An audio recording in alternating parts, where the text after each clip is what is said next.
Your air conditioner is lying to you. Not about comfort, about necessity. Because right now, sitting in the sun on the south wall of your house is a $30 physics experiment that ancient engineers figured out thousands of years ago, and it will pull cool air through your entire home, all day, without a single watt of electricity, without a compressor, without a filter to replace, and without a utility bill that climbs every single summer. It's called a solar chimney. And the fact that you've never heard of it, despite it working better in extreme heat than your AC unit, tells you everything you need to know about who designs the energy systems you live inside. Walk outside right now in August. Feel that heat radiating off your walls. Your AC unit is fighting that heat by burning electricity generated mostly by burning gas, and the waste heat from that process dumps right back outside, making everything hotter. It is, by design, a loop that can never end. A black box that fails when the grid fails, costs more every year to run, requires a technician you can't afford, and turns you into a permanent subscriber to a system you do not own. The average American household spends over $400 a year just on cooling. In the American Southwest, that number doubles, and every single summer that bill goes up. But there is actually a way, not a hack, not a trick, a fundamental law of physics employed by civilizations that had no electricity and yet built homes that stayed cool in 110-degree deserts, and you can build it this weekend for $30.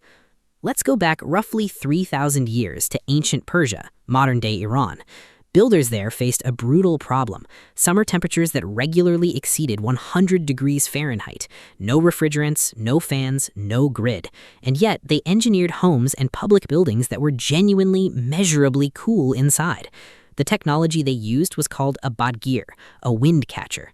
Tall towers that captured prevailing breezes and funneled them downward through the building. But the more sophisticated variation, the one that worked even on dead still days with no wind at all, used the sun itself as the engine, a dark south-facing shaft that absorbed solar radiation, heated the air inside it until that air rose rapidly upward and escaped through the top, and in doing so, created a pressure differential that pulled fresh, shaded air in from the cool north side of the structure. Architects in ancient Egypt refined similar principles. So did builders in colonial America, who called them ventilation stacks and included them in plantation homes across the South, not for aesthetics, but because they worked. This technology proved itself across multiple continents, multiple centuries, long before the first silicon solar cell was ever conceived, long before the first freon molecule was ever synthesized. It required no moving parts, no maintenance cycle, no replacement schedule, just geometry, paint, and glass. Here is the physics, and it is gorgeous. Think of your solar chimney like a thermal pump, but instead of electricity powering the pump, heat does. You mount a long, narrow column on your south-facing exterior wall. The back of that column is painted flat black, the best solar absorber available for $0. In front of it, a pane of polycarbonate or glass creates a greenhouse effect, trapping radiant heat inside the column and preventing convective loss to the outside air. As the sun hits that black surface, the air inside the column heats up rapidly. Hot air is less dense than cold air. This is basic thermodynamics, the ideal gas law in action. And less dense air rises. As that hot air climbs and exits through a vent at the top of the chimney, it creates a low pressure zone at the bottom of the column. And here's the magic. Your house, connected through a lower vent, acts as the reservoir that fills that void. Air gets pulled through your living space from a shaded intake on the north side of your home, or better yet, through an earth tube buried just a few feet underground where temperatures stay at a constant 55 to 60 degrees year-round, and dragged through your home toward that chimney. The chimney doesn't cool the air it processes. It doesn't have to. It simply moves air, and moving air, especially air pre-cooled by shade or earth contact, feels profoundly cooler than still air at the same temperature. There's a reason a 90-degree breeze feels livable and a 90-degree room feels suffocating. The solar chimney generates that breeze, continuously, silently, for free, every hour the sun is up. The stack effect intensifies with height. A taller chimney creates a stronger draft. A wider absorber plate harvests more solar energy and drives faster airflow. The concentration of heat in that glazed column, a closed system designed to trap and amplify, is what the channel's longtime viewers will recognize immediately as a thermal trap. Not a panel, not a collector, a trap. The sun does the work. Physics enforces the result. Now the numbers. Properly designed passive solar chimneys can generate airflow rates equivalent to a standard ceiling fan running on medium speed with zero electrical input. Research from the University of Nottingham School of Architecture found that south-facing solar chimney systems in temperate and hot climates produced airflow velocities sufficient to maintain thermal comfort at outdoor temperatures up to 95 degrees Fahrenheit. When combined with earth tube pre-cooling, where intake air passes through buried pipes at ground temperature, interior temperatures in test structures remained 15 to 20 degrees below outdoor ambient without any mechanical assistance.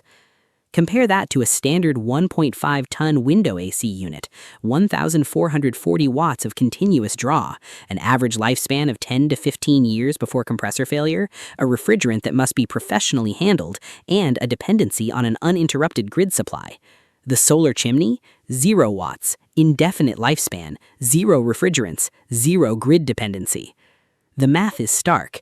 A family running a mid-size AC unit 8 hours daily through a 4-month cooling season pays roughly $180 to $220 in electricity for that single unit every year, forever. The solar chimney, built once for $30, amortizes to effectively zero within its first summer. This isn't marginal improvement. This is a completely different category of solution. So, if the physics are proven, the history is centuries deep, and the materials cost $30, why is every new home built in America today designed with a central AC system and zero passive cooling infrastructure? Here is the answer, and it's not a conspiracy, it's just economics. A solar chimney generates no recurring revenue. There's no filter subscription, no refrigerant recharge service, no extended warranty plan, no smart thermostat integration, no utility meter that spins faster when you use it. It cannot be manufactured in a billion-dollar factory and ships globally. It cannot be professionally installed for $4,000 and serviced for $200 a year. It is, from an industry standpoint, completely worthless because you build it once and it works forever. Post-World War II, cheap electricity and cheap refrigerants made mechanical cooling profitable at a massive scale. Building codes, written largely with input from industry groups, began standardizing around mechanical systems, requiring ventilation specs that passive designs didn't neatly fit. Mortgage underwriters required homes to have HVAC systems to qualify for financing, which pushed passive design out of new construction almost entirely, not through malice, through money. The incentive was always to sell you the system and the service contract and the replacement unit and the electricity to run it. No industry profits when you build one of these yourself. That is the entire story. Here is exactly how you build it. You need 1 sheet of polycarbonate glazing, the twin wall kind from any hardware store, roughly $15 for a 4x8 foot sheet. 1 sheet of thin aluminum flashing or plywood painted flat black with any exterior grade flat black spray paint, $5. Some basic framing lumber or repurposed wood to build the column box. 2 adjustable vents, one at the bottom connecting to your home's interior, one at the top exhausting to the outside. Total material cost, $25 to $35, depending on what you already have. The column should be mounted flush against your south-facing exterior wall. Ideal dimensions, 8 feet tall, 12 to 18 inches wide, 4 to 6 inches deep. The black absorber plate runs the full interior back face. The polycarbonate glazing faces outward, sealed around the edges to prevent outside air from entering the column directly. All airflow must be drawn through your living space first. The one critical rule you cannot break, the top exhaust vent must be higher than any interior intake. Stack effect is driven by height differential. If your exhaust and intake are level, you get nothing. Every additional foot of height differential meaningfully increases draft velocity. For cold climates, add a damper to the bottom vent so you can shut the system completely in winter. You don't want to reverse ventilate heat out of your house in January. For humid climates, pair the intake with a shaded, vegetated north side courtyard rather than an earth tube to avoid introducing underground moisture into your living space. The Solar Cities project and the work of researcher Baruch Givoni, whose decades of passive cooling research is freely available and worth every hour you spend reading it, provide deeper technical guides if you want to scale this into a whole house system. Honest truth, this is not for everyone, and it's not a substitute for every situation. You need a south-facing exterior wall with clear sun exposure. You need the ability to cut 2 vents through your wall or window frame. You need patience. The system performs best as part of a whole building passive strategy, not bolted on to a poorly insulated east-west oriented house as an afterthought. It will not cool a Las Vegas apartment in August to 68 degrees. It will maintain livable, comfortable temperatures in a reasonably insulated home without burning a single watt, and in many climates, that is more than enough. It is not a weekend project to brag about. It is permanent infrastructure. Built once, maintained almost never. A lot of what this channel covers was nearly lost, not because it stopped working, but because the industry moved on to something more profitable to sell you.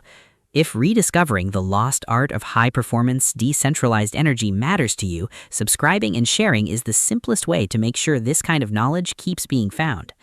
And if you want to see how a buried earth tube system, 50 feet of pipe, 4 feet underground, can pre-cool every cubic foot of air entering your home to 58 degrees before the solar chimney even touches it, turning a good system into a genuinely remarkable one using nothing but physics and a shovel, then you need to watch our video on passive earth cooling right here.